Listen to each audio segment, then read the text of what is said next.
those guys? We better take a break before they answer. We'll take a break. We'll be right back.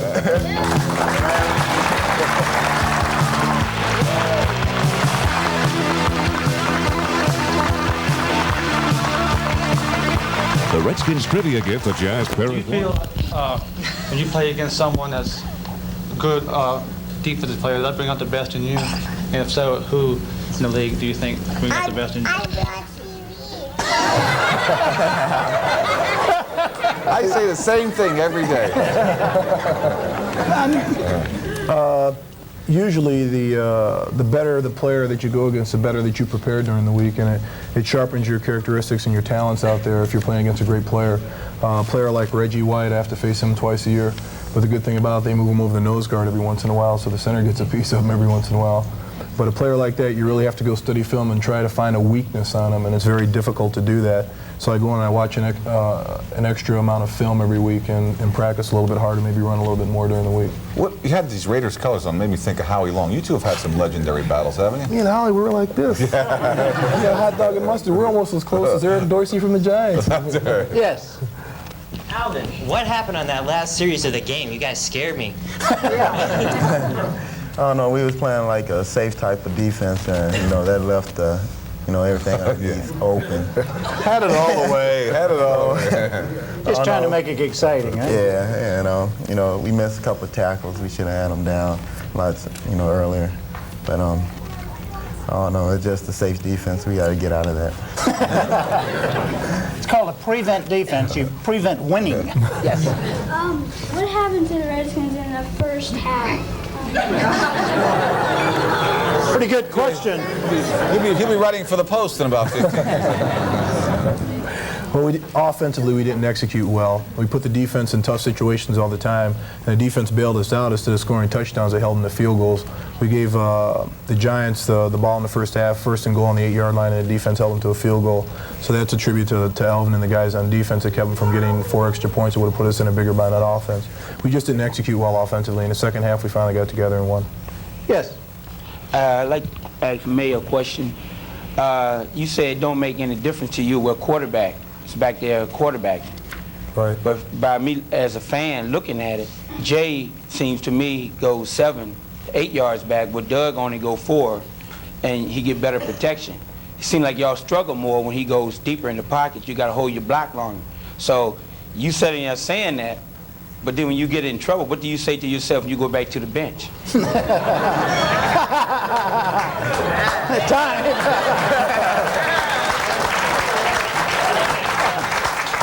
Now answer that. He'll be working for 60 minutes in a few years. That's the Ted Koppel. The difference between Doug and Jay is Jay would step, the quarterback would have the same drop. It's a 5-step drop, a 7-step drop, a 9-step drop. Doug is an older quarterback, which is more experienced in stepping up into the pocket. So Doug would take his 9-step drop and read the defenses, then step up in the pocket to make things happen. Jay is a younger quarterback, which he runs much better than Doug. Doug, at Jay's age, was probably just as fast or as fast as Doug. You can prove that to us, because when he run to the outside, he keep running. Jay's pretty fast. I can remember that Lawrence Taylor couldn't catch him last year. He's fast getting to the sideline, but he never turned upfield.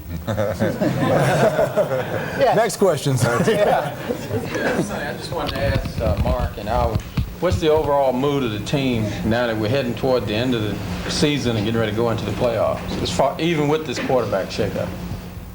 I think the mood is for the offense is just go out and play well in the last 4 games and play 4 quarters every game instead of playing 2 quarters here and a spotty quarter there, and just lock up the division hopefully this Sunday. You feel like you're coming together, though? I really think we are. Let me get back to Morley Safer's question over here for a second. Is it better for a quarterback, if you were a quarterback's coach, would you have your quarterback stay in the pocket, or would you have him come out? It's according to what kind of quarterback I have. But generally, is it better for a quarterback to stay in the pocket, or? It's according to what kind of quarterback. I tried. What can I do? It is, yes. With George Rogers' inconsistency, is there any chance of bringing Lionel Vitale back? Or does anybody know where he is? It's very strange that, what are they, 8-3? They have 4 games to go. Lionel Vitale is still the leading rusher on the Redskins. But in defense to George Rogers, George is the type of back that needs the ball 25, 30 times a game for himself to get going. We've put the offense in bad situations by turnovers, and we haven't had the opportunity. We've been behind so much. We had to play catch-up football, and we haven't given George the opportunity to run. And he's had a lot of injuries this year also, but he's ready to go. Yes, this lady over here. Sunday was perfect hog weather. It was muddy and dirty and wet. Did it kind of remind you of like when Riggo was playing, and did you all kind of miss him?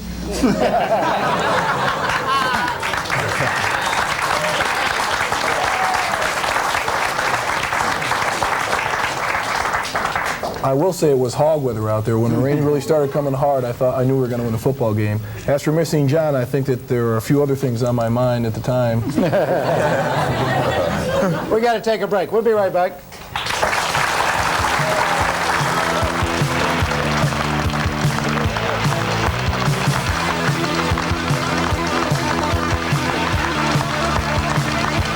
What current Redskin and Cardinal teamed up in college as a top passing combination at Portland State?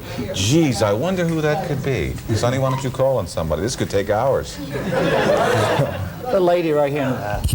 You're in Neil Lomax. Son of a gun. Yeah. How'd you know that? It's part two of the question is... Let's see a show of hands of all the people that didn't know the answer to that. You didn't know that? How about part two? How many completions? That's right. Let's talk about the St. Louis Cardinals. They're a much better team. Well, you played their well, you didn't, but the replacement team played their replacement team. They're a much improved team since then. Are they not? What kind of coverage do you think you'll use on Sunday against those receivers? I really don't want to answer that, but go ahead. Zone them, man, huh? yeah, we'll probably use. We might go with a lot of man, but you might have to try to double up on one of them. Yes, this lady here's had up her hand the whole time. In the halftime, you had 16-0. What made you come back? I know you said that Manley or somebody made it rough on you.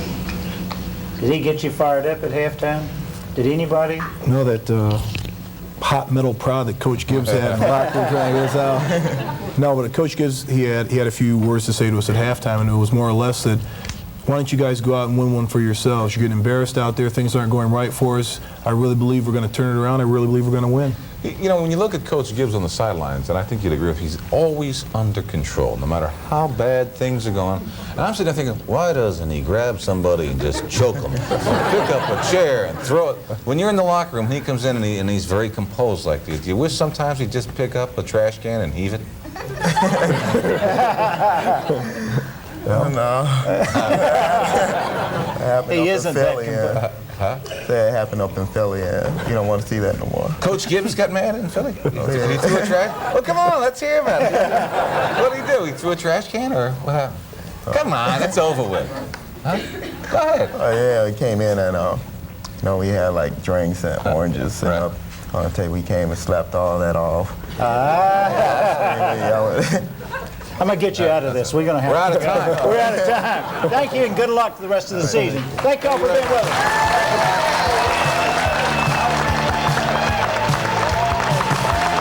Redskins souvenirs provided by Jim Halsey Stadium Store, Wheaton, Maryland.